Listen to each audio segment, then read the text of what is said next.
इसी बात को मान करके साधक कि प्रभु का नाम दया निधि है, कृपा निधि है, करुणा निधि है, आज नहीं तो कल तो दया करेंगे ही करेंगे। ये सोच करके साधक भगवान के द्वार पर आकर के पड़ जाता है और कहता क्या है,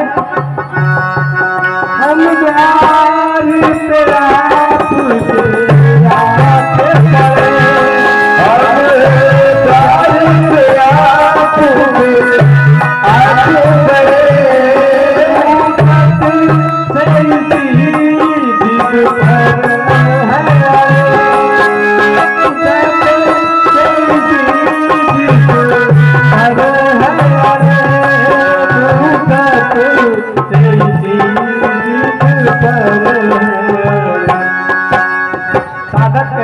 प्रभु मैं मुद्दत से आपके इस द्वार पर आकर के पड़ गया हूँ और मैंने सुना और मैं जानता हूँ कि बड़े बड़े पापात्मा दुष्टात्मा आपका सहारा लेकर के, आपके नाम का सहारा लेकर के भवसागर से तर गए हैं। तो प्रभु मैं भी ये विचार करके आया हूँ कि मैं भी यदि मुझसे भी कोई छोटा मोटा अपराध बन गया होगा या भारी अपराध ही बन गया है, हे प्रभु मैं आपकी शरण में आया हूँ और मैं इस विचार से आया हूँ क्या सिंधु करे जो बड़े से बड़े, प्रभु सिंधु करे बड़े से बड़े, प्रभु सिंधु करे जो बड़े से बड़े, तो ये सिंधु करेंगे कभी ना कभी, सिंधु करेंगे कभी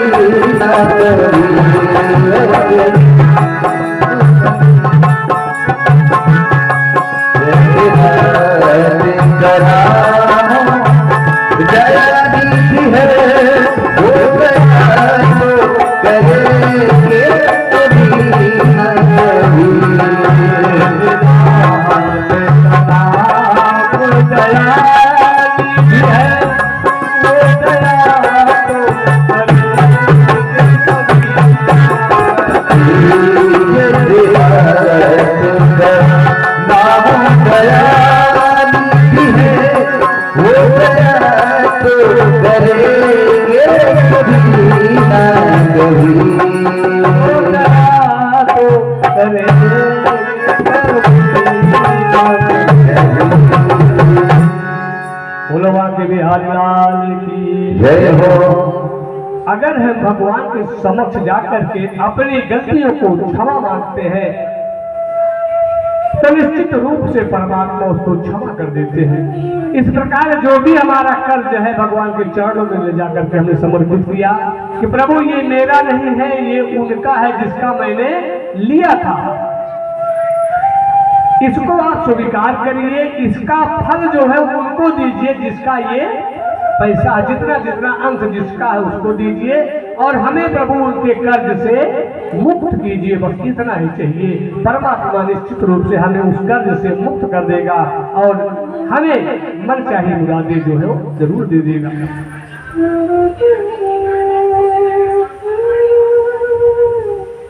इस प्रकार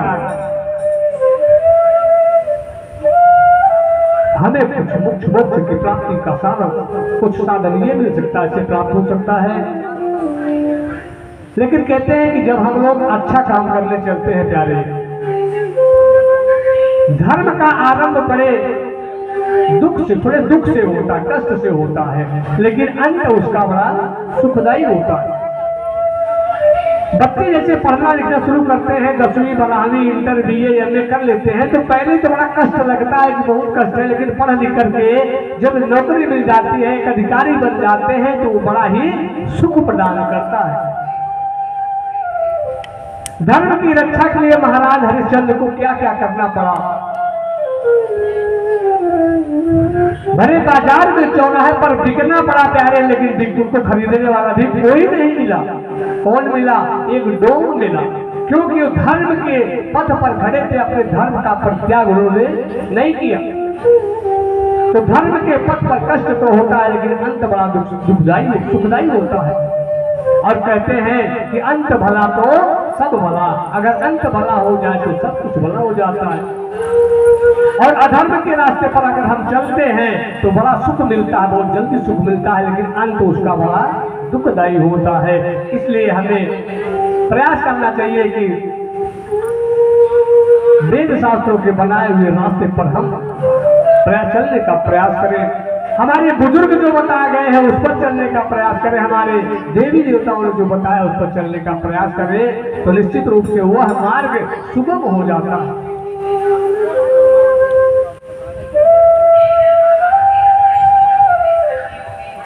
हम लोग सुख की खोज में पड़े रहते हैं प्यारे। सुख और दुख क्या होता है? सुख की खोज, सुख की कामना, सुख की इच्छा ही तो दुख का कारण बन जाती है। सुख की चाहत ही दुख है। हमने इच्छा किया कि मेरा ये कार्य पूर्ण हो जाए और अगर न पूर्ण हुआ तो हमें बड़ा दुख मिलता है, कष्ट मिलता है। सुख की चाह ही दुख बन जाती है।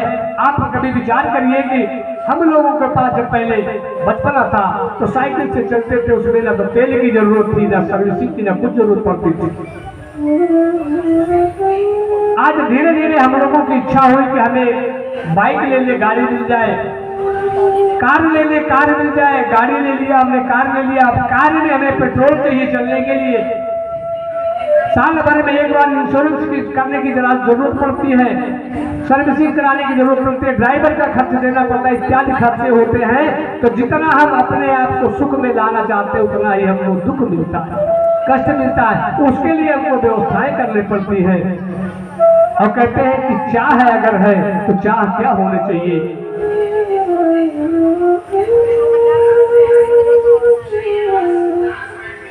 यदि हम अपने जीवन में प्यारे मंगल चाहते हैं तो हमें कुछ कामों, कुछ बातों पर ध्यान पर कर देना पड़ेगा। वो कौन कौन सी बातें हैं?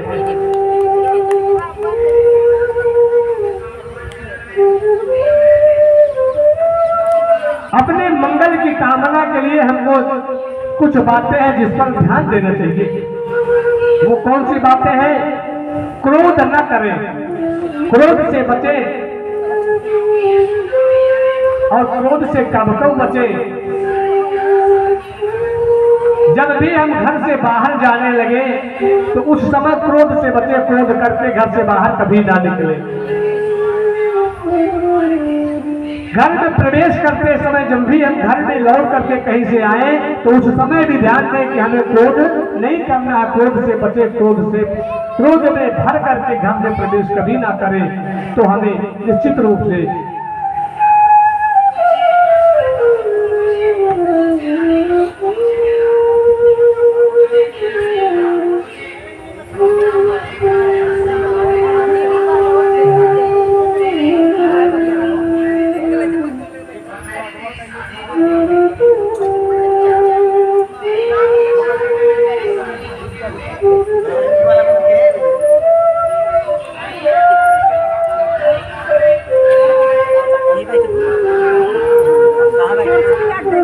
सच्चिदानंद भगवान की जय हो।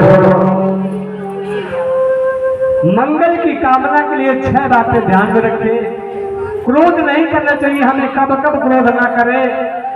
घर से बाहर जाते समय क्रोध न करें, बाहर से घर आते समय, घर में प्रवेश करते समय क्रोध न करें,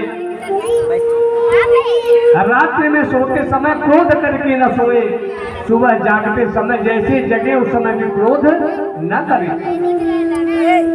भोजन करते समय भी क्रोध न करें और पूजा करते समय भी क्रोध नहीं करना चाहिए। ये 6 समय ऐसे हैं जिस समय क्रोध नहीं करना चाहिए।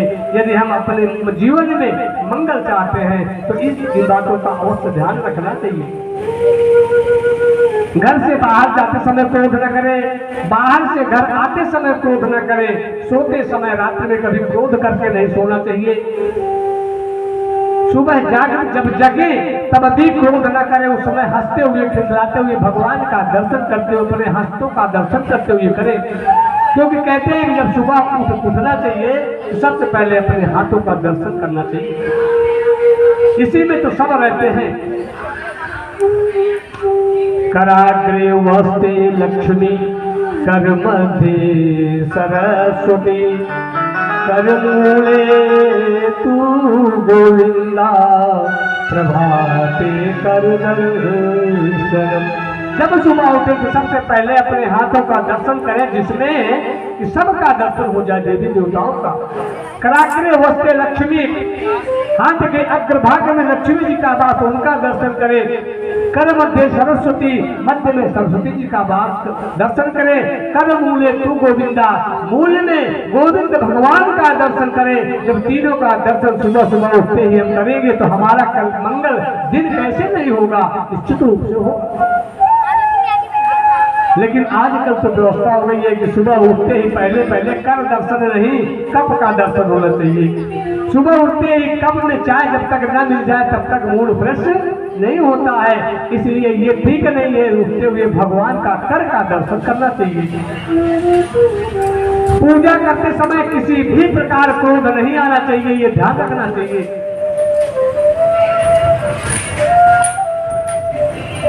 और भोजन करते समय भी जब बैठे तो प्रेम से भगवत नाम का नाम लेते हुए प्रेम से जो भी कुछ भोजन प्रसाद मिल जाए उसको प्रेम से ग्रहण करना चाहिए। और सबसे बड़ी बात, जब भी बाहर घर से आए तो प्यारे कुछ करे चाहे ना करे, लेकिन जो माँ पिता अपने हो, अगर भगवान ने भी दिया है तो अपने माता पिता के पास कुछ क्षण समय जरूर दे, नित्य दे। जब भी बाहर शाम को घर से आए, ड्यूटी से नौकरी से जहाँ भी है तो आकर के अपने माता के पिता के पास दो कुछ क्षण के लिए जरूर बैठे। क्योंकि सारा संसार जो है हमारे धन को देखता है। कहते हैं कि पत्नी जो है वो जेब को देखती है, लेकिन माँ सिर्फ कोख को देखती है, पेट को देखती है कि मेरे बेटे का पेट भरा है कि नहीं। और माँ पिता हमसे कुछ चाहता भी नहीं, सिर्फ ये चाहता है कि अपने दुख सुख को बेटा हमसे बता दे, यही चाहता, और कुछ नहीं चाहते। पूरे जीवन भर तो उन्होंने हमको दिया है, हमसे क्या चाहेंगे, हमको क्या दे पाएंगे। लेकिन दो शब्द दे सकते हैं प्रेम की कि माता जी कैसी हैं, कुछ मिला कि नहीं, भोजन प्रसाद मिला, कोई समस्या कोई दिक्कत तो नहीं है। कुछ करे चाहे ना करे, लेकिन जब भी लौट करके आए तो कुछ समय अपने माता पिता को जरूर समय दे। क्यों? ज्यादातर तो होता क्या है कि सीधा हम अपने बेडरूम में चले जाते हैं। अरे प्यारे, अगर 10 मिनट बाद जाओगे बेडरूम में तो ना बेडरूम कहीं चला जाएगा और ना बेडरूम वाली कहीं चली जाएगी, वो भी वही रहेगी, बेडरूम भी वही रहेगा, सब कुछ वही रहेगा। लेकिन जितनी प्रसन्नता माँ को आपके 2 मिनट उनके पास बैठने से हो जाएगा, वो प्रसन्नता और कोई चीज और कोई भी वस्तु माँ को पिता को नहीं दे सकती। वो सिर्फ 2 मिनट आपका हाल चाल जानना चाहते हैं कि मेरा बेटा कैसा है, किस प्रकार इसका दिनचर्या चल रही है, स्वस्थ है, खाया पिया कि नहीं, और कुछ नहीं चाहते। इसलिए ये नियम बताएं कि जब भी बाहर से घर आए तो कुछ क्षण अपनी माँ के पास, पिता के पास और समय दे। इससे निश्चित रूप से हमें कुछ न कुछ लाभ भी मिलता रहेगा, क्योंकि माँ प्रसन्न होगी, पिता प्रसन्न होंगे तो निश्चित रूप से हमारे जीवन में प्रसन्नता ही आएगी। और स्त्रियों के लिए बता दें कि स्त्रियां यदि अपने जीवन में सुख चाहती हैं, आनंद चाहती हैं, मंगल चाहती हैं, तो 3 काम करना शुरू कर दें, निश्चित रूप से उनके जीवन में आनंद ही आनंद भरा रहेगा। वो 3 कार्य कौन है, जरा ध्यान से सुनिएगा। कोई बहुत विशेष कार्य नहीं। सबसे पहला कार्य, कम बोले, मधुर बोले और धीरे बोलने का प्रयास करें। ये 3 काम यदि माताएं अपने जीवन में कर लेती हैं तो निश्चित रूप से आनंद उनके जीवन में आना शुरू हो जाता है।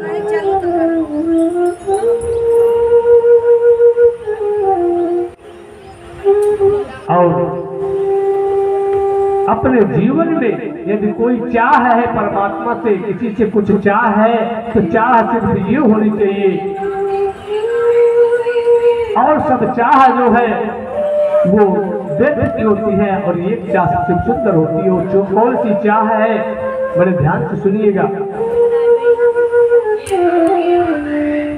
कि मेरे मन में बसी बस चाह यही, प्रभु नाम तुम्हारा पुकारा करूं, मेरे नाम तुम्हारा पुकारा करूं, मेरे मन में बसी बस चाह यही, प्रभु नाम तुम्हारा पुकारा करूं, कभी नाम हमारा पुकारा करूं, मेरे लागे तुम्हें मंदिर में, बिसरावे तुम्हें मंदिर में, मनमोहक रूप निहारा करूं,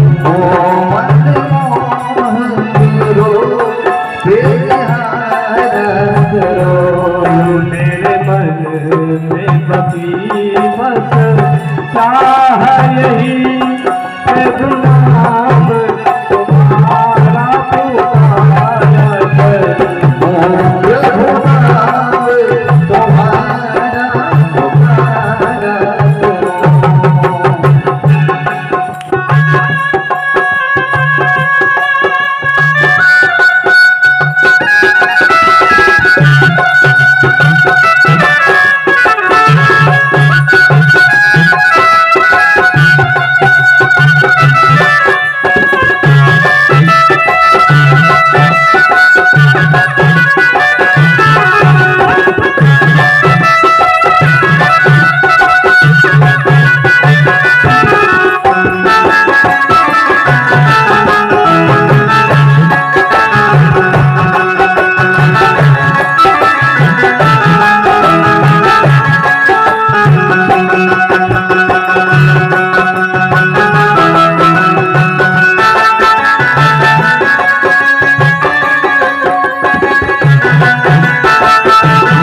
प्रभु मैं तुझे मैं पुजारी तुम्हारा प्रभु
जिस पथ पर पैर धरो तुम प्रभु, जिस पथ पर पैर धरो तुम प्रभु, मन के देह पंथ बिछाया करो, मन के तुम पंथ बिछाया करो, की माला पीरू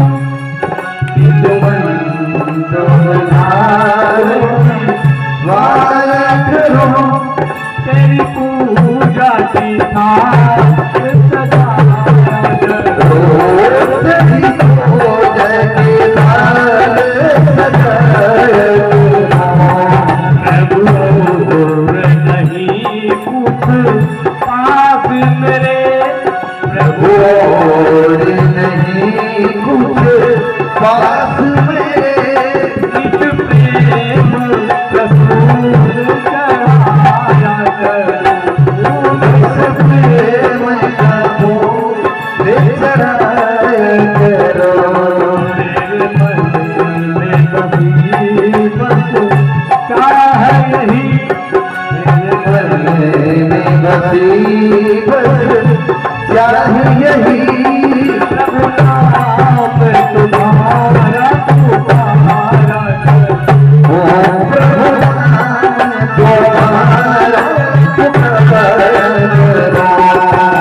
और आगे जो सुंदर बात कहता है, तेरे नाम की माला सदा है प्रभु, तेरे नाम की माला सदा है प्रभु, मन को मैं घुमाया करूं, मन के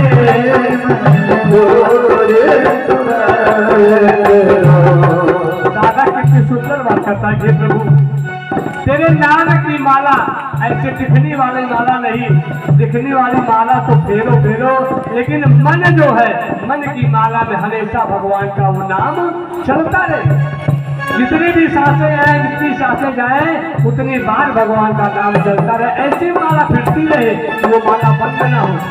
वही कहता है, मैंने के मन को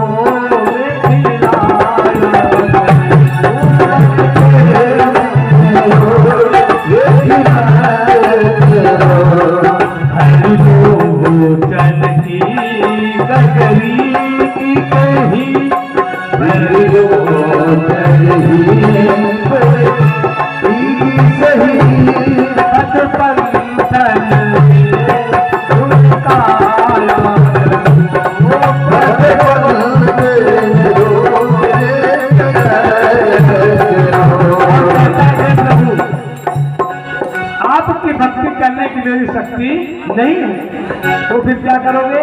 कहता है कि आपकी भक्ति तो मैं नहीं कर सकता, लेकिन आपके जो भक्त हैं उनकी भक्ति कर करके मैं आपके पास अवश्य पहुंच सकता हूं। वही कहता है कि तेरे भक्तों की भक्ति करूं मैं सदा, तेरे भक्तों की भक्ति करूं मैं सदा, तेरे चाहने वालों को चाह करूं, ओ तेरे चाहने वाले को चाह करूं, मेरे मन में बसी बस चाह रही, मेरे मन में बसी बस चाह यही, गुलाम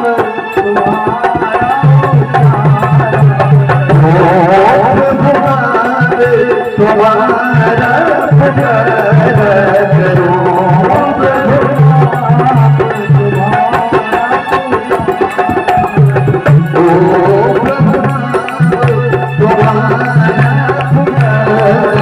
करो, बोलो सच्चिदानंद भगवान की जय हो। चाह ऐसी होनी चाहिए कि प्रभु का याद हमेशा आता रहे, उनका दर्शन होता रहे। ये चाह जो है साधक कहता है कि बहुत सुंदर है, चाह ऐसी हमारी आगे रखनी चाहिए। तो आइए हम लोग धीरे धीरे कथा की ओर बढ़ते हैं। कल भगवान का विवाह माँ रुक्मिणी के साथ संपन्न हुआ। कहते हैं कि रुक्मिणी माँ लक्ष्मी स्वरूपा है, और लक्ष्मी जो है रुक्मिणी साक्षात भगवान लक्ष्मी है। लक्ष्मी केवल नारायण की है और नारायण की ही रहे। जो अपने आप को लक्ष्मीपति समझने की चेष्टा करते हैं उनके लिए क्या होता है, उन्हें फिर शिशुपाल की तरह रोना पड़ता है। शिशुपाल भी चाहता था कि रुक्मिणी से हम विवाह कर ले, लेकिन शिशुपाल को कितना रोना पड़ा वो जानकर। उसी तरीके से यदि कोई भी संसारी लक्ष्मीपति बनना चाहता है तो उसको बहुत दुख भोगना पड़ता है।